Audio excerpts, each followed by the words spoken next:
Everyone, hope आप सब ठीक ठाक होंगे और हमारी वीडियोस को डेली बेसिस पर देख रहे होंगे। आज हम जिस टॉपिक पे बात करेंगे वो है माइनर रेप केसेस। जिस तरह से आप सब जानते हैं कि रेप केसेस में इजाफा होता जा रहा है और बच्चों के साथ ज़्यादती के वाक़यात दिन ब दिन बढ़ते जा रहे हैं। अगर हम 2020 से 2021 की बात करें, 2022 की बात करें तो 2020 में ये रेशो लिमिटेड थी, 2021 में ये मज़ीद बढ़ गई, मतलब 30% इजाफा हो गया इसकी रेशो में।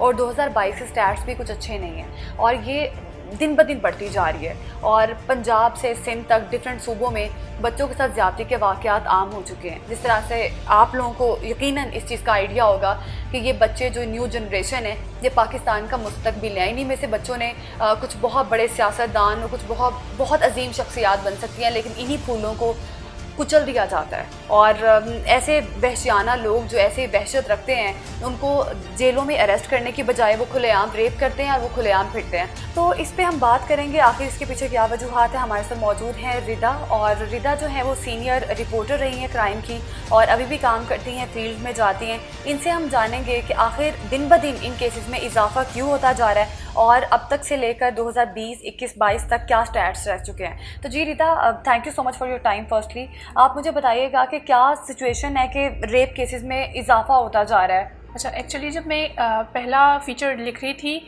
जो कि एक माइनर का था, बच्ची थी 12 साल की, जिसमें उसे स्विमिंग पूल में फेंका गया और अक्यूज था कि वो उसका रेप भी हुआ है, जिस पे धरना भी हुआ था, रिंग रोड बंद हुआ गया था। इस पे जो है रिंग रोड पे प्रोटेस्ट भी था। तो जब मैंने ये आर्टिकल सर्च किया, उसके अलावा फिर मुझे अगस्त के महीने में ही 22 अगस्त से लेके 30 अगस्त तक एक ही हफ्ते में मुझे 7 माइनर केसेस दिखे, जिसमें हर केस में ये लिखा गया था कि अक्यूज्ड को अरेस्ट किया गया है। लेकिन अरेस्ट करने के बाद जो प्रोसेस है, आई डोंट थिंक कि उस पर कोई काम किया जाता है, इसलिए लोग इनकरेज हो रहे हैं इस काम में। I don't know the reasons behind paedophilia कि उसमें क्या फैक्टर्स है, क्या रीजंस है कि लोग पीडोफिलिया की तरफ ज़्यादा जा रहे हैं। लेकिन एक साइकोलॉजिस्ट हमें बेहतर बता सकता है इस पे। लेकिन जो राइज है इस माइनर रेप केसेस पे, ये बहुत ज़्यादा अलार्मिंग है।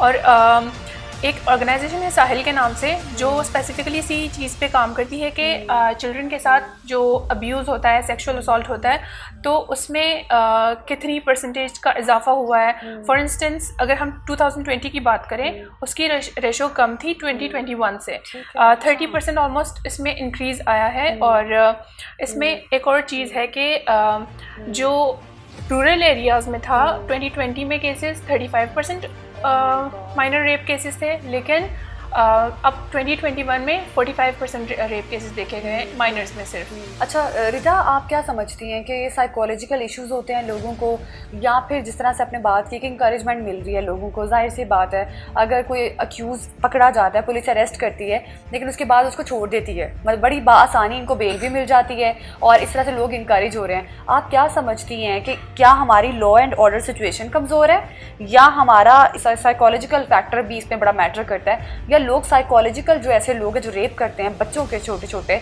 तो या उनको साइकोलॉजिकल मसला है, या हम लोग इंश्योर नहीं कर पाते कि ये कोई भी हमारे इर्द गिर्द बहुत सारे ऐसे लोग होते हैं जो हमें नहीं पता चल सकता कि वो साइकोलॉजिकली ठीक हैं या नहीं है। तो आप क्या समझती हैं कि ये क्या फैक्टर है जिसमें आपको लगता है कि ये बड़ा फैक्टर है इन तमाम तर चीज़ों का? आई थिंक पहले तो ये है कि अगर किसी चीज़ पे, किसी क्राइम पे अगर एक्शन नहीं लिया जाता तो उस पर लोग इनकरेज हो जाते हैं, वो उस क्राइम को और ज़्यादा करने लग जाते हैं। दूसरी बात ऑब्वियसली साइकोलॉजिकल फैक्टर है कि अगर एक बच्चा, एक मासूम सा बच्चा है, उसके साथ अगर आप ज्यादती करते हो, उसके लिए आपको जिगर चाहिए होता है बहुत बड़ा।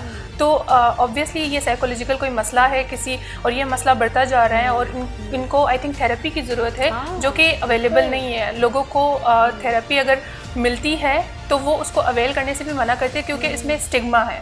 थेरेपी लेने में एक स्टिग्मा है जिससे लोग इनकार करते हैं कि नहीं, हम मेंटली इल थोड़ी है कि हम थेरेपी लें। तो मसला यही है बेसिकली। अच्छा रिदा, आपने जिस तरह से बात की, अभी एक बच्ची का आपने बताया कि स्विमिंग पूल में वो नहाने गई बच्ची, जो वाक़या बड़ा अभी 1-2 दिन पहले चल रहा था, क्योंकि अभी कंफर्म नहीं हो सका कि उस बच्ची का रेप हुआ है या नहीं हुआ, लेकिन उसको मर्डर कर दिया गया। 12 साल की वो बच्ची थी। तो एहतजाज भी किया गया फैमिली की जानिब से, अब अरेस्ट भी कर लिया उन्हें पता चल गया मुलजिम कौन था, उसको अरेस्ट कर लिया गया। लेकिन कितने दिन उसको रखेंगे पुलिस वाले अपनी कस्टडी में, उसके बाद छोड़ देंगे उसको। तो आपको क्या लगता है हमें क्या करना होगा, हमें कौन से ऐसे इकदाम करने होंगे, कौन से ऐसे मेजरमेंट्स करनी होंगी ताकि ये लोग पुलिस कस्टडी में जब आ जाते हैं इनको बिल्कुल छोड़ा ना जाए और उनको वाकई इबरत का निशान बनाया जाए, ताकि कोई भी बंदा इस ऐसी थॉट को जहन में रखने से पहले 100 बार सोचे। I believe and I have heard कि ज़्यादातर लोगों का यही कहना है कि रेप केसेस पे जो लॉज बने हुए हैं उन पे और ज़्यादा काम किया जाए, उनको स्ट्रिक्ट किया जाए ताकि और केसेस ना आए सामने।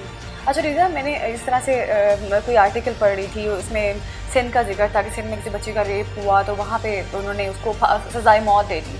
तो क्या आप पंजाब की काफ़ी स्टोरीज़ पे काम कर चुकी हैं, पंजाब में क्या सिचुएशन है? पंजाब में भी कोई ऐसे जो अक्यूज़ होते हैं उनको अभी तक सजाए मौत दी गई है या नहीं दी गई? पंजाब में तो जो 7 केसेस मैंने पढ़े और जो मैंने लिखे भी जिनके बारे में, उनमें से किसी एक में भी ऐसा नहीं था कि अक्यूज़ को उन्होंने सेंटेंस टू डेथ दिया हो। अच्छा। हर एक केस में अक्यूज़ को अरेस्ट किया जाता है लेकिन उसके बाद और कोई उस पर काम ही नहीं होता। अच्छा रिदा, एक और चीज़ मैं आपसे पूछूंगी, जिस तरह से आपने देखा कि आजकल चाइल्ड लेबर जो है वो बहुत ज़्यादा है और बहुत सारे ऐसे बच्चे जो मैंने अभी तक चीज़ें कुछ केसेस पढ़े उसमें मेजॉरिटी जो थी वो ऐसे बच्चे जो काम कर रहे होते हैं, मजदूरी कर रहे होते हैं, किसी के घर में काम कर रहे होते हैं। अभी भी अगर हम गूगल करें या हम यूट्यूब करें उसमें हम चाइल्ड लेबर या रेप केसेस के हवाले से लिखें तो उसमें मोस्टली जो है हमारा लोअर तबका जो है, जिनके बच्चे लोगों के घर काम कर रहे होते हैं, कोई बच्चा होटल में काम कर रहा होता है, कोई लड़का होता है, कोई लड़की होती है, बिल्कुल छोटे छोटे बच्चे होते हैं। तो आपको नहीं लगता कि चाइल्ड लेबर भी इसकी एक बहुत बड़ी वजह है? चाइल्ड लेबर इसकी बहुत बड़ी वजह है, चाइल्ड मैरिजेस इसकी बहुत बड़ी वजह है। जैसे हर साल जो रिपोर्ट जिसका नाम है क्रूअल नंबर्स, क्रूअल नंबर्स के नाम से ये रिपोर्ट है, ये लोग बाकायदा हर तरीके से ये लोग दर्ज करते हैं कि फॉर इंस्टेंस अगर चाइल्ड लेबर है, अगर चाइल्ड मैरिजेस हैं या चाइल्ड सेक्सुअल असॉल्ट है, ये सारे केसेस कितने परसेंट बढ़ता जा रहा है और कितने परसेंट हुआ है एक साल के अंदर। तो इसमें चाइल्ड मैरिजेस में भी बहुत काफ़ी बड़ी मिकदार लोगों की है कि इसमें हुई है, जिसमें आई थिंक 2020 में 5% लड़के थे, बाकी ज़्यादातर अमाउंट लड़कियों की ही थी, क्वांटिटी लड़कियों की ही थी। अच्छा रिदा, हमने ये देखा कि अक्सर बहुत सारे बच्चे जो मदरसे में जाते हैं, बहुत सारे ऐसे रिलीजन के नाम पे बच्चों को रेप कर दिया जाता है। ये चीज़ें बहुत सारी कॉमन हो चुकी हैं, बहुत सारे ऐसे केसेस आपने भी देखे होंगे, आपने कवर भी किए हैं बहुत सारे ऐसे केसेस। ये इसके पीछे क्या वजह है कि देखिए ना, दीन जो पढ़ा रहे हैं बच्चों को वही बच्चों को रेप कर रहे हैं। तो इसको आप किस तरह से देखती हो, इन चीज़ों को आप कैसे लेती हो? रिसेंटली अगस्त में भी एक केस आया था जिसमें मदरसा रिलीजियस टीचर ने ही अपने स्टूडेंट को, जो कि माइनर था, उसे असॉल्ट किया था और स्टूडेंट के फादर ने ही जाके कंप्लेन FIR दर्ज की थी पुलिस स्टेशन में। लेकिन वो मौलवी भी, आई थिंक वो जो टीचर था वो भी पकड़ा गया है, बट फर्दर एक्शन इस पर नहीं लिए गए। तो पूरा इस टॉपिक का मकसद यही है कि फ़र्दर एक्शन अरेस्ट करने के बाद नहीं लिया जाता रेपिस्ट पे। अच्छा रिदा, आप क्या समझती हो कि अक्सर जब ऐसे रेप केसेस होते हैं, एहतजाज किए जाते हैं फैमिली की जानिब से, अभी जो रिसेंट इंसिडेंट हुआ है जिसकी आपने बात की, स्विमिंग पूल में बच्ची नहाने गई और उसके साथ भी रेप का वाक़या और वो मर्डर कर दिया गया बच्ची को, आपको क्या लगता है कि इनको बर वक्त सज़ाए मौत होनी चाहिए, बर वक्त इनको सज़ा देनी चाहिए ताकि दोबारा से ये कभी सोचे ही ना, ताकि देखने वाले इनको पब्लिकली हैंग करना चाहिए? तो आप इस बारे में क्या सोचते हो, वाकई में ऐसा होना चाहिए? आई बिलीव कि होना चाहिए, क्योंकि एक दो के साथ जब ऐसे होगा तो बाद में दूसरों के लिए भी इबरत का, हाँ एग्जैक्टली, इबरत का निशान बनेंगे। एग्जैक्टली। तो अभी रिदा, आपने जिस तरह से अभी तो बहुत सारे इंसिडेंट्स जो आप बता चुके हो कि इतनी रेशो है, 2020 में इतने इंक्रीज़ हुए, 21 में इतने इंक्रीज़ हुए, हमारे स्टैट्स भी चल रहे होंगे स्क्रीन पर, और 2022 में कितने केसेस रिपोर्ट हुए। ये वो केसेस हैं जो रिपोर्ट हुए हैं, अभी बहुत सारे ऐसे केसेस हैं जो रिपोर्ट नहीं हुए, ठीक है। एंड ये ज़्यादा अलार्मिंग है। बहुत सारे फैमिलीज़ जो होती हैं वो इसलिए नहीं जाती पुलिस स्टेशन वगैरह कि पुलिस कॉपरेट नहीं करती। मुझे याद है दिसंबर में मैंने एक इंसिडेंट कवर किया था जिसमें एक 12-14 साल की बच्ची थी, उसके साथ भी एक वाक़या पेश आया और फैमिली जो थी वो दर बदर की ठोकरें खा रही थी और उनको भी इंसाफ नहीं मिला। उसके बाद कहीं जाकर जज ने ऑर्डर दिए और वो लड़का काफ़ी टाइम के बाद उसको अरेस्ट किया गया, उसको सज़ा दे दी गई।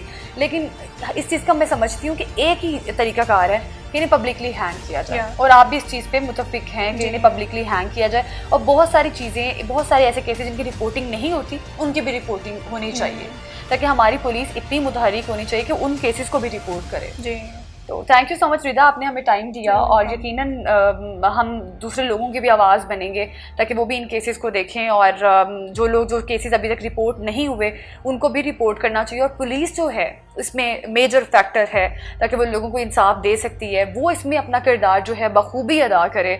और बहुत सारे ऐसे केसेस जब कोई भी आपके पास फैमिली आती है विक्टिम की, वो आके बताती है ये वाक़या है, तो प्लीज़ पुलिस को कोऑपरेट करना चाहिए। बहुत सारे ऐसे लोग जो ये वीडियो देख रहे हैं, प्लीज़ आप हमें कमेंट सेक्शन में बताएं अगर आपके इर्द गिर्द कोई ऐसा वाक़या रिपोर्ट हुआ है या कोई ऐसे लोग जिनको अभी तक इंसाफ नहीं मिला, तो हम आपकी आवाज़ बनेंगे यकीनन। और प्लीज़ आप कमेंट सेक्शन में हमें राय भी दे सकते हैं अपनी कि ये किस तरह से हम इसको रूट से निकाल सकते हैं। अभी तो ये रूट जो है ना ज़मीन के अंदर बहुत स्ट्रॉन्ग होती जा रही है, ये बहुत बड़ा, एक दिन ये बहुत बड़ा दरख्त बन जाएगी, अल्लाह ना करे, खुदा ना खास्ता।